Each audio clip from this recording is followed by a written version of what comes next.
Good Monday morning. I'm Jody Chapin. And I'm Tim Geider. Thanks for joining us for our continuing coverage now of Hurricane Matthew recovery. Joining us this morning, we have U.S. Representative Buddy Carter from Georgia's 1st District. Thanks so much for being here. Good morning, Buddy. How are you? Yeah. We're getting ready. SEMA will be doing an update at 10 a.m. We're going to go live to that. They'll be at the Civic Center when that starts. But right now, we're so happy to have you here to give us a little bit of perspective. I know you've been with them as they've been making announcements. You've been with the city. But first of all, how are you? Oh, everything's wonderful. Still without electricity, but that's okay. Yeah, I think that's the sort of the biggest thing for a lot of people who are making their way back in now is the power outages are going to be an issue. But this has been a really magnificent event for our area, and it's been handled very smoothly, I think, so far.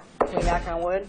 You are absolutely correct. I couldn't be any prouder, I tell you. You talk about teamwork, this has really been teamwork. When you look at starting all the way from the governor's office, all the way down to the local mayors, to the emergency personnel, National Guard, American Red Cross, Salvation Army, all of these agencies, all of these emergency agencies that have worked so well together with the public officials, it really makes you feel good. I mean, especially having spent the last 21 months in Washington, coming back and seeing that government can work, that's very encouraging. Yeah, we don't always see agencies work well together. I mean, because they have different authorities, they have different egos, but it seems as if everybody put all that aside. What's it been like behind the scenes working together with Chatham County, SEMA, City of Savannah, everybody you've been involved with? It truly has been great. You know, everyone has, as you say, put the egos aside and concentrated and focused on what we need to be focused on. And you know, what I've really been impressed with is the public. I mean, let's face it, 75% of Chatham Countyans evacuated.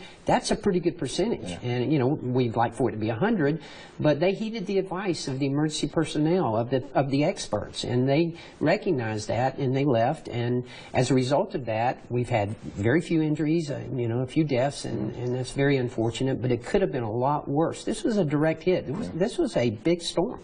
A lot of people, the Monday morning quarterbacking will start, but let's hold off on that for a while because there's a lot of work to be done yet. We watched you with our local leaders, our county leaders, our city leaders, and as you said, Governor Nathan Deal also very much a big part of this, but also the federal government already joining in and responding. Absolutely. You know, on Thursday, the president declared a state of emergency in 30 counties in Georgia. On Saturday, he declared a disaster area. The coastal counties in Georgia. That, of course, allows us to have funding from FEMA to make sure that we have debris removal, make sure that we protect personal property and the public. So, and of course, the state of emergency gave us the opportunity to have funding to make sure that we had emergency preparation, and that was very important. So FEMA has cooperated, they've responded, done their job, and working with SEMA and all the other emergency personnel. I think SEMA's getting ready to start that press conference, right? We're going to go to the Civic Center right now.